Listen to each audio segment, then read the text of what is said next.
vídeo de hoje é direcionado especialmente aos alunos do Colégio Passionista. Isso porque eles perguntaram se existia algum material específico para estudar citologia. Existem vários vídeos sobre citologia no meu canal. Por exemplo, célula eucarionte, procarionte, metabolismo celular, existem vários. Mas para poder fazer um apanhado geral e estudar, fazendo uma espécie de revisão, eu resolvi fazer esse vídeo a mais. Então, para começar, vamos fazer uma organização desse estudo em membrana plasmática e citoplasma. Começando pela membrana, é claro. Bom, você sabe que todas as células possuem membrana plasmática, certo? A membrana plasmática é como se fosse a pele da célula, não dá para não ter, Pode não ter a membrana nuclear. A membrana nuclear é uma membrana específica, que protege o material genético da célula. Células procariontes não tem, como bactérias, por exemplo. Células vegetais, células animais, tem. Não todas as células, independente do seu grau de complexidade, sendo célula, vão ter a membrana plasmática ou citoplasmática. Isso, gente, é obrigatório. Não tem como não ter. Então, se nós pudéssemos observar uma membrana plasmática de perto, veríamos algo parecido com aquele famoso desenho do modelo do mosaico fluido. O modelo que é mosaico porque tem uma infinidade ou uma variedade de moléculas com formas diferentes, porque são de qualidades diferentes, fosfolipídio, proteína, Então, por isso que a gente chama a membrana, quando a gente vai falar da composição química da membrana, a gente fala membrana lipoproteica. Essa palavra sintetiza que ela é formada de lipídio e é formada de proteína. Ou, como alguns falam e escrevem, fosfolipídios e proteínas, porque tem fósforo associado ao lipídio e as proteínas, Existem muitas interações moleculares entre a dupla camada de fosfolipídios.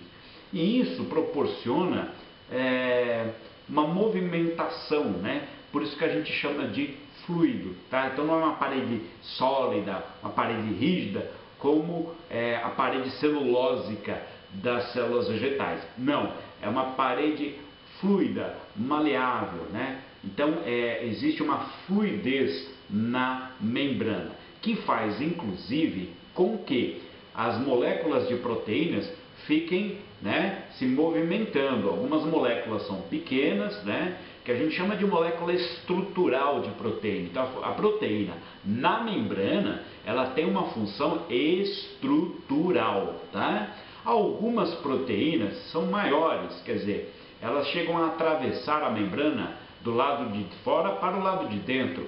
E muitas delas têm buracos, têm passagens.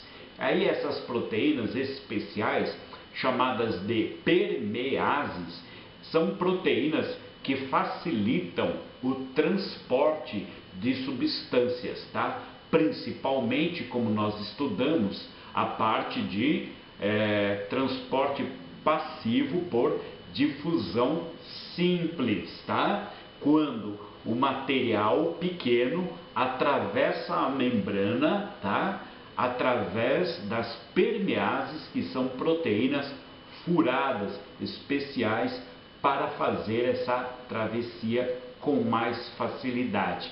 É mais fácil atravessar uma proteína com um furo do que atravessar a dupla camada de fosfolipídios, Daí a gente chamar isso de difusão facilitada, Então, esses materiais todos formam a membrana plasmática. E essa membrana plasmática, ela mantém uma integridade da célula, da forma da célula, mantém a integridade da célula, protege, como se fosse a pele da gente. E também a gente não pode esquecer de uma coisa: essa membrana plasmática é semipermeável. Então, como eu já falei da proteína, ela tem buracos, Então, portanto, são buracos minúsculos. Portanto, são também membranas seletivas, tá? Semipermeável, portanto seletiva. Só atravessa de um lado por outro, pelo menos quando é transporte passivo, se for pequeno o suficiente para passar por esses poros naturais da célula. Então isso aí é muito importante. Bom, essas características de manter a integridade que eu falei pode não ser uma coisa constante. Problemas podem acontecer sim. Por exemplo, a camada de fosfolipídio ela pode ser atacada por radicais livres, tá? Por exemplo, os radicais livres de oxigênio. Então esses átomos de oxigênio, eles podem se aproximar e desestabilizar através daquela coisa de tirar elétron, né? Eles desestabilizam, né, as camadas de fosfolipídios e acabam desprotegendo as células, tá? Causando danos a estruturas membranosas que estão lá dentro, né? Então, você já ouviu falar de radical livre e já talvez tenha ouvido falar ou lido em algum lugar que o radical livre tem a ver com o envelhecimento. Então, justamente, o ataque dos radicais livres nas membranas plasmáticas causa uma desestabilização e causa esses danos às estruturas membranosas e também lá no nucleotídeo do DNA. Lembra que o nucleotídeo é a molécula fundamental do DNA? Pois é, que vai lá e dá algum problema nele. Então, quer dizer, afeta também os cromossomos. Os cromossomos são conjuntos de material genético, tá? Então, para começar, eu acho interessante a gente abordar essas características da membrana plasmática, ok? Bom, vamos a um outro tópico seguinte. Pessoal, aproveitando que nós estamos falando da membrana, então vamos ver algumas características importantes dela.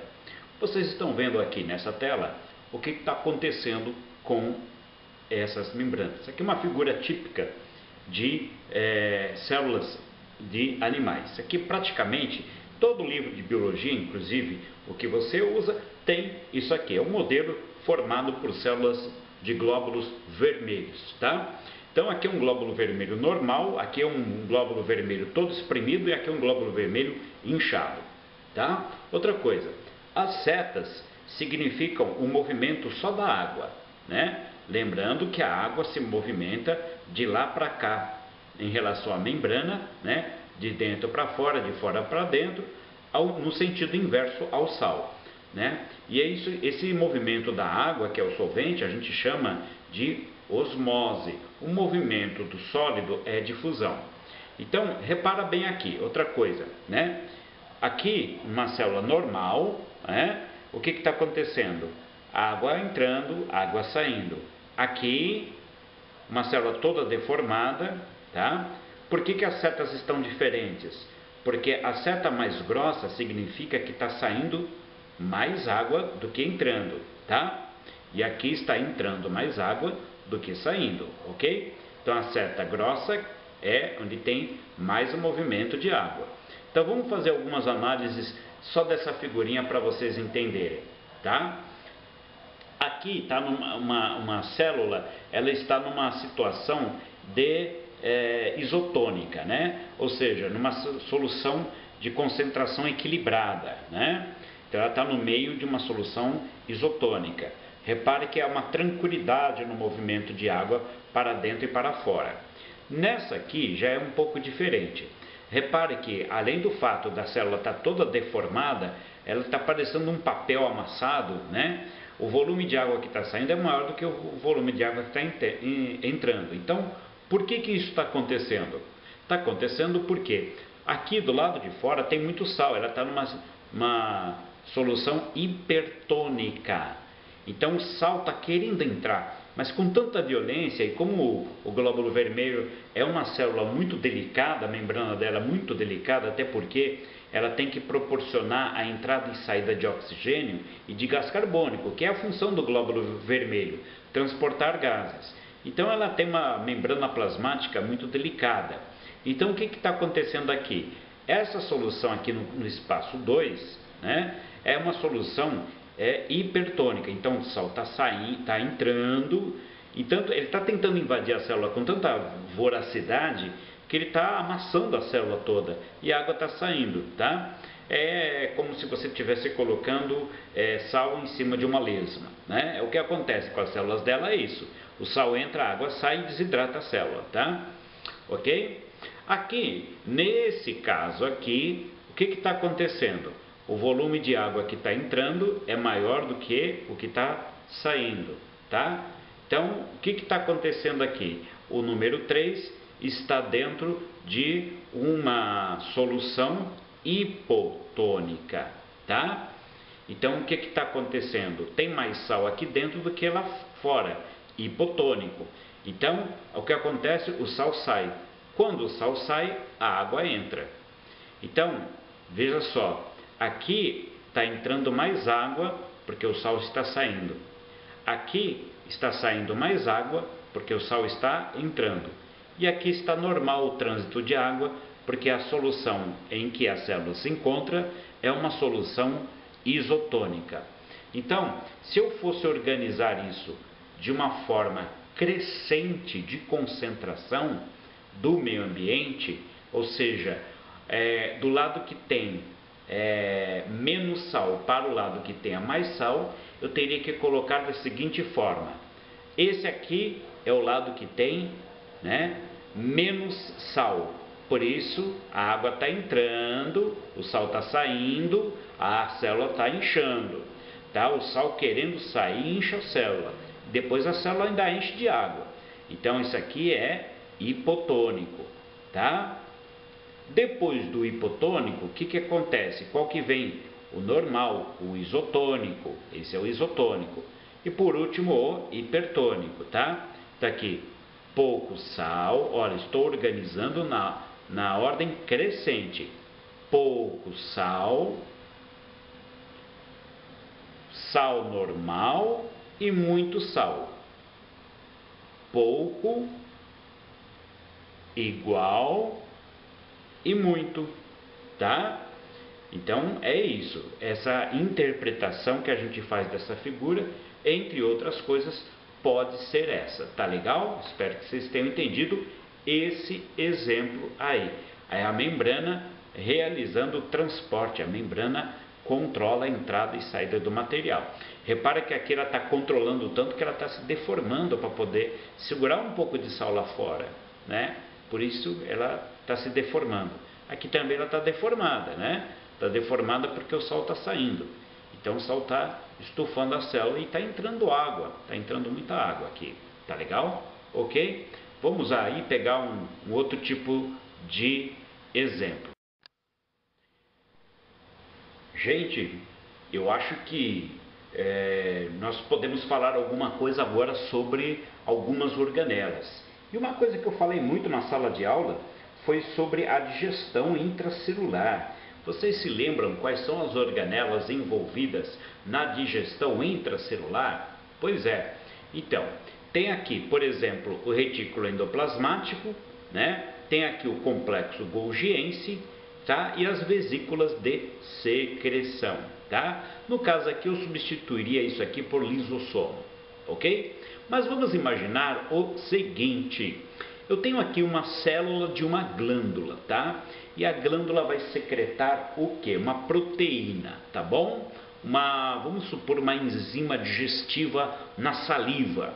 Então, o que acontece com uma célula de uma glândula salivar, tá? A saliva tem uma enzima, tá? E essa enzima, onde será que ela é feita? Ela é feita no retículo endoplasmático, né? Qual retículo faz uma enzima? Retículo endoplasmático rugoso ou retículo endoplasmático granular, tá? Por que ele é rugoso ou granular? Porque ele está cheio de grãozinhos de ribossomos, que são os responsáveis pela montagem das proteínas. Aí depois que a proteína fica pronta, ela vai ser guardada onde? no complexo golgiense, tá? Ou aparelho de Golgi, aparelho golgiense, tem vários nomes, mas esse Golgi do começo é inconfundível, você sempre vai lembrar que são os saquinhos membranosos que armazenam e secretam substâncias.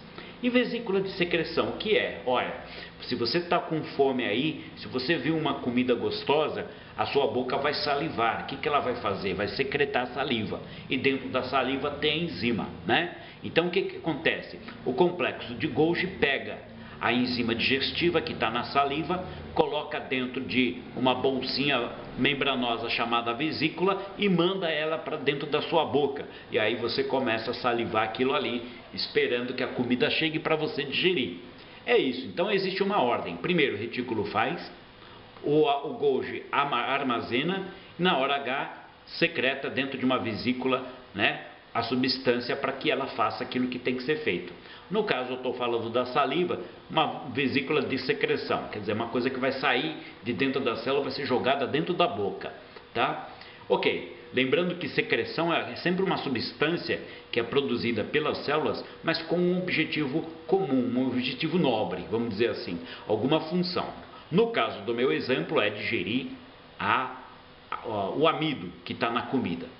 Bom, e esse gráfico? O que tem a ver esse gráfico? Uma coisa que você pode pensar é, poxa, como é que eu sei que começa no retículo endoplasmático granuloso, depois vai para o complexo de Golgi, depois vai para a vesícula de secreção? Como é que os biólogos descobriram isso? Bom, existe uma história aí, uma dica, né, de trabalho que é feito em laboratório para descobrir isso. Sabe o que eles fazem? Vamos pensar o seguinte: o retículo endoplasmático rugoso faz o quê? Proteína. Proteína é feita de quê? Aminoácidos. Sabe o que os caras fazem? Eles pegam os aminoácidos e dão um banho de radioatividade no aminoácido. O aminoácido fica brilhando, tá? Brilhando, tá? É que nem um vagalume. Não sei se pisca também. Pode ser que não pisque. Vai, pensa em outra coisa que brilha aí. Uma luz de neon. Uma luz de neon. Pode ser, tudo bem. Então vamos lá. Aí eu dei um banho de radioatividade no aminoácido e ele ficou brilhando. Agora sim eu consigo ver para onde ele vai, né? Aí depois que eu coloco aqueles aminoácidos dentro da célula, para onde eles vão? Para o retículo endoplasmático. Então sei que é no retículo que eles são usados.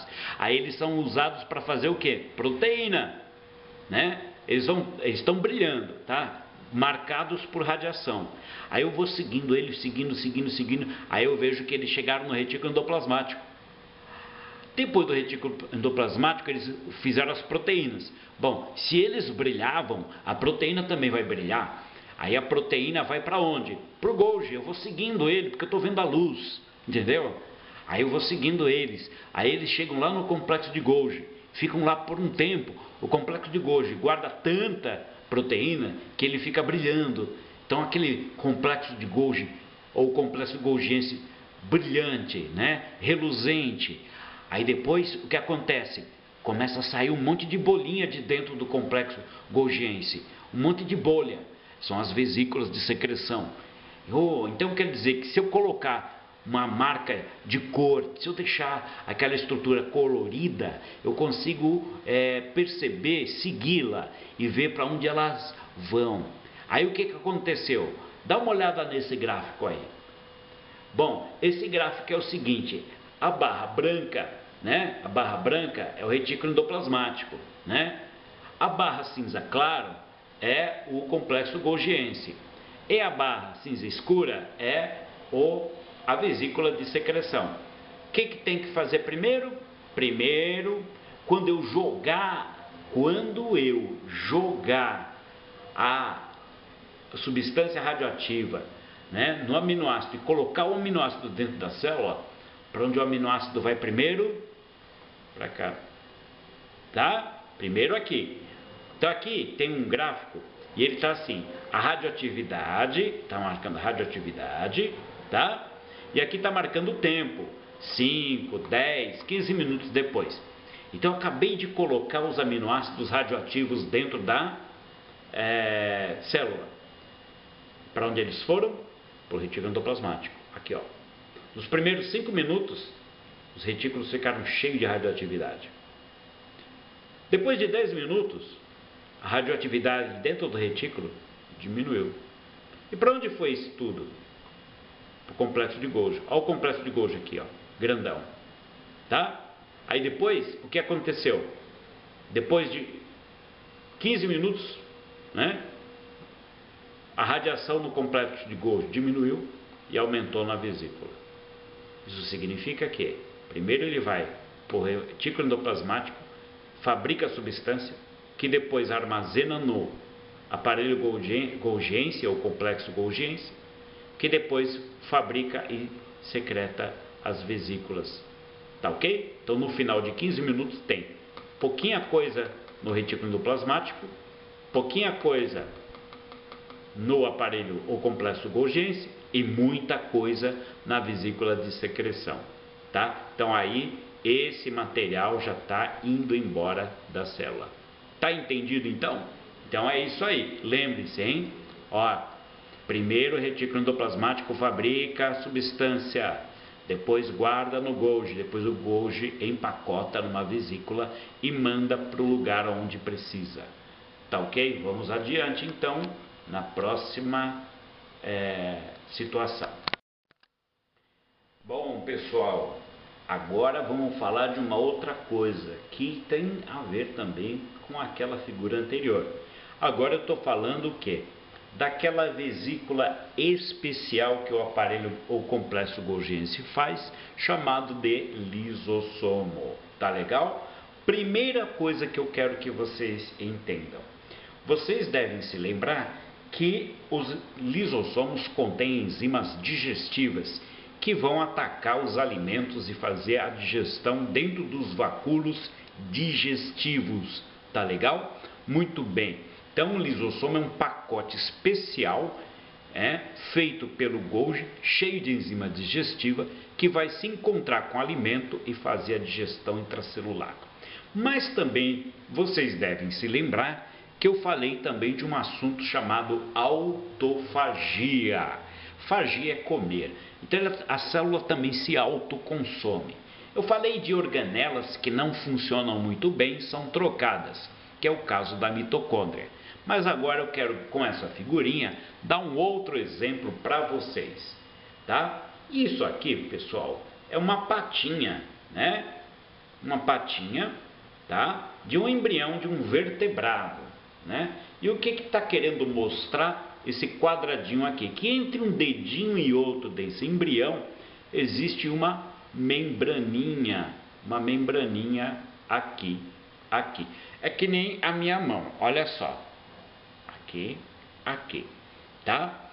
Entre os dedos não tem aquela pelinha que fica aqui? Olha aí, é essa membraninha que eu estou falando aqui. Então essa membraninha aqui, se ela fosse maior, né? Eu não conseguiria talvez abrir tanto a mão. Então o que vai acontecer? Essa membraninha, né? Quando a gente é embrião, ela pode ser um pouquinho maior. Opa, mas espera aí, para que eu vou usar isso tudo? Para nadar? Eu não vou viver dentro d'água. Então o que acontece? Na fase do desenvolvimento embrionário, o que vai acontecer? Os lisossomos, eles consomem um pouco dessa membrana para dar o acabamento final da mão. Então essa membraninha, né, aqui dessa patinha, está toda assim, né, com os dedinhos bem rechonchudos, e tem uma membraninha aqui no meio. Então essa membraninha aqui, como esse animal vai ser terrestre, ele não vai nadar, ele não precisa dessas membranas. Então o que acontece? Os lisossomos se concentram assim, aqui, e fazem uma autofagia, tá? Lisossomo. Sabe onde acontece isso também? Naquela cauda do girino. O girino é um anfíbio, é um vertebrado anfíbio, né? Que quando ele vive na água, ele tem uma cauda. E depois essa cauda, ela começa a regredir, ela começa a encolher, assim como essas membraninhas que tem aqui entre os dedinhos. Começa a regredir porque o animal, ele não vai precisar da cauda. Então, como é que ele faz isso? Os lisossomos vão lá e vão começar a digerir aquele material da cauda para poder até ganhar um pouquinho de energia, né, para depois fazer o restante do corpo do animal. Né? O girino sofre uma metamorfose, então ele perde a cauda, mas ganha patas. Né? Então, os lisossomos fazem esse trabalho, né? Porque eles são organelas membranosas que contêm enzimas hidrolisantes, né? Que podem digerir organelas em situação de renovação, né, das estruturas, trocar uma antiga pela uma nova, né? E organelas que estão em desuso, né? Ou na privação alimentar contínua. Né? Você deve se lembrar e conhecer também os casos de anorexia, onde os lisossomos atacam também o próprio organismo na tentativa de obter energia de alguma forma, porque o corpo está sendo privado de alimento. Tá bom? Ok, esse foi mais um exemplo que eu queria passar para vocês. Muito bem, agora eu quero mostrar e comentar para vocês esse gráfico aí, que é um gráfico que teve no Enem. Então vamos organizar essas ideias aí. Ele está falando de metabolismo energético, consumo de glicose. O que acontece? Quem faz o consumo de glicose para obter energia é a mitocôndria. Então vamos comparar uma coisa. Mitocôndria faz a respiração combinando oxigênio com glicose dentro dela e liberando energia. Acontece que alguns seres vivos podem fazer esse processo de obtenção de energia sem usar mitocôndria. Só que aí por exemplo, fermentação, uma espécie de respiração anaeróbica. O problema, gente, é que a respiração anaeróbica, ela fornece pouquíssimo ATP. Então você tem lá 2 ATPs. Gente, a glicose tem tanta energia. Usar uma glicose para fazer 2 ATPs é como você pegar uma banana, dar uma mordida e jogar o resto fora. Olha, se você está com vontade de comer banana, come uma banana até o final, mas não fica mordendo uma só e jogando fora. Você vai gastar um monte de banana para matar a sua vontade.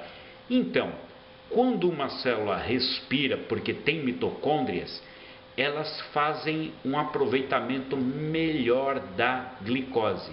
Ou seja, destruindo bem uma glicose, você vai usar menos glicose para poder obter a energia que você quer. Enquanto uma fermentação pode dar aí por volta de 2 ATPs, a parte da respiração aeróbica na mitocôndria vai dar 38 ATPs. Pois é, esse gráfico mostra o seguinte: como foi o consumo de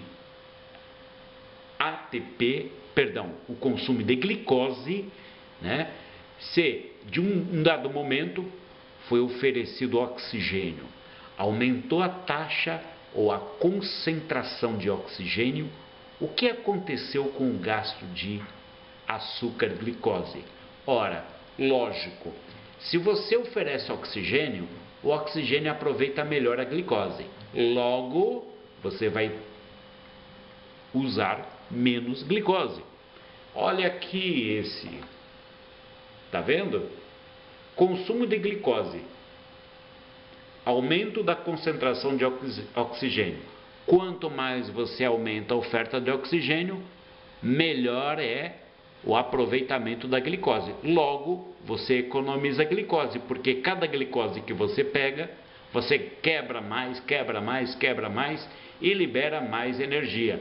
Então, qual é a curva que está indicando que houve uma ventilação de oxigênio para melhor aproveitamento de glicose?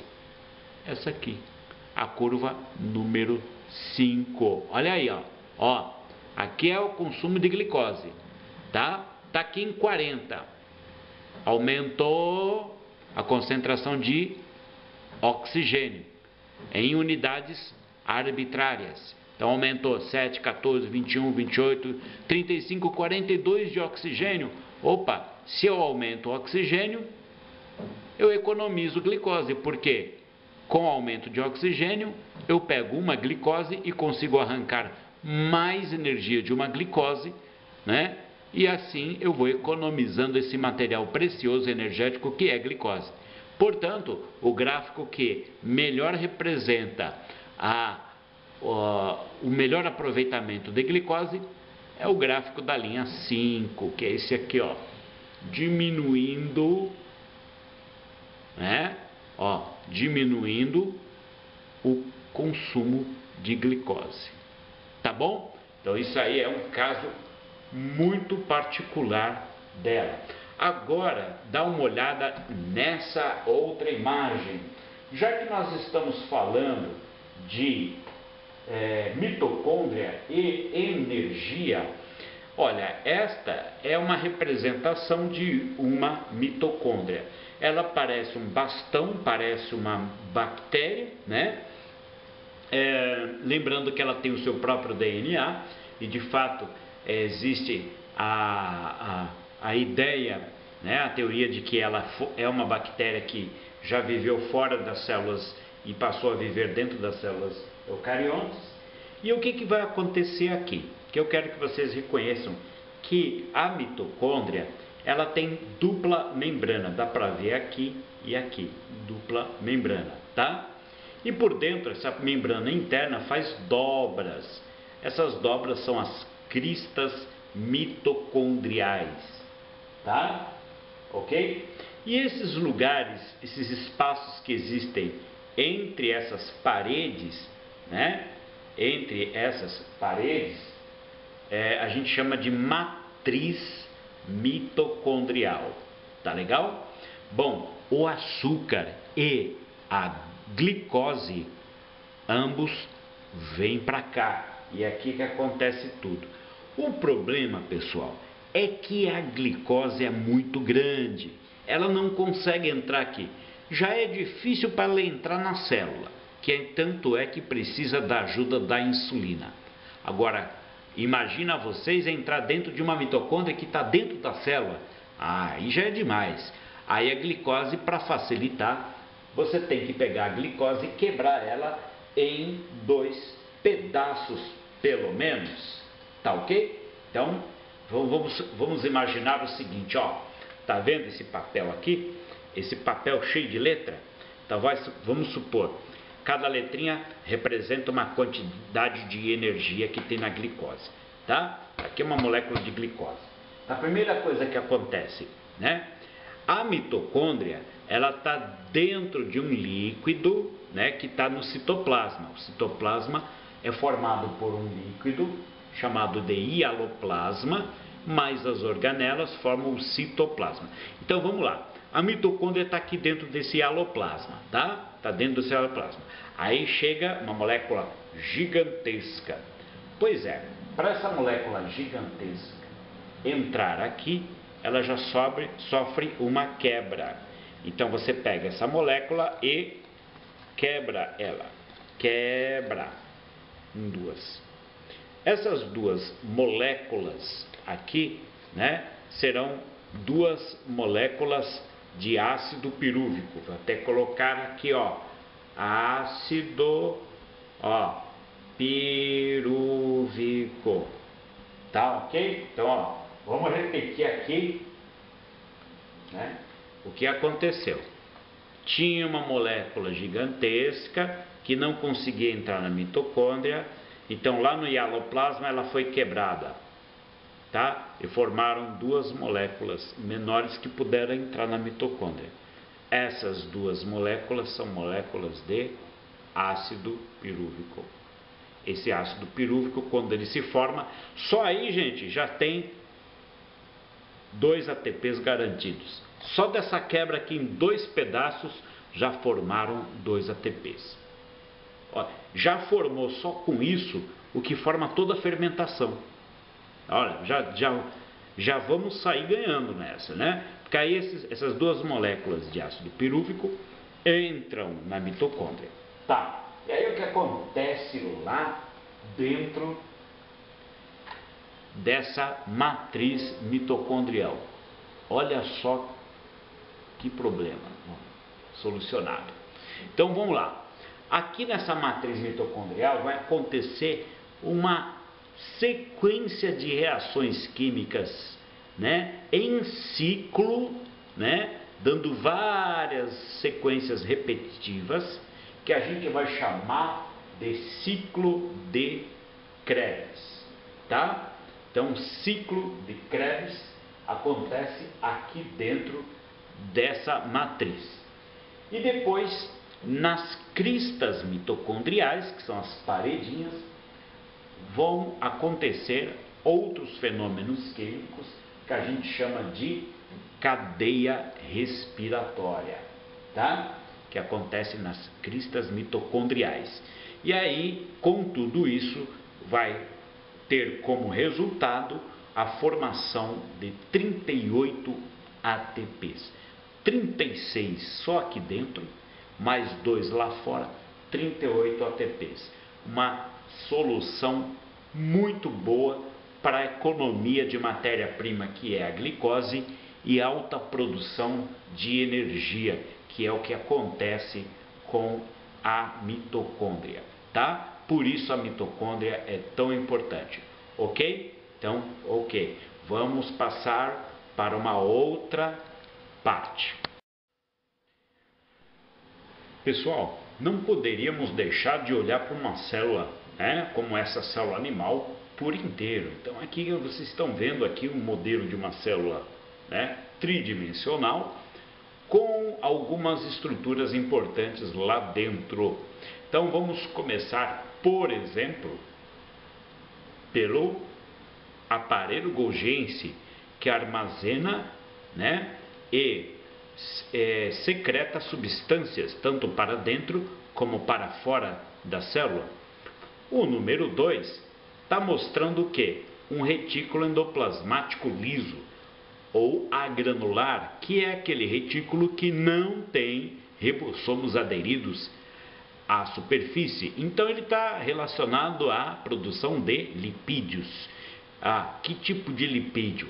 Bom, pode ser o ácido graxo, que é parte componente do lipídio, é fabricado aqui dentro. Tá? Os fosfolipídios que formam a membrana são formados aqui dentro, tá? Tudo que está relacionado a lipídio é feito aqui no retículo liso, que é o 2. O 3 está apontando aqui, para a mitocôndria. Acabamos de falar dela, é respiração celular. O 4 é uma vesículazinha aqui meio cortadinha, parecendo uma banda de laranja. Isso aqui é um lisossomo, é a digestão intracelular. Lembrando que o lisossomo é produzido e liberado aqui, no aparelho Golgi. Aqui, inclusive, tem até um centríolo, né, que faz cílios, flagelos, que cuida da reprodução celular, que é a mitose.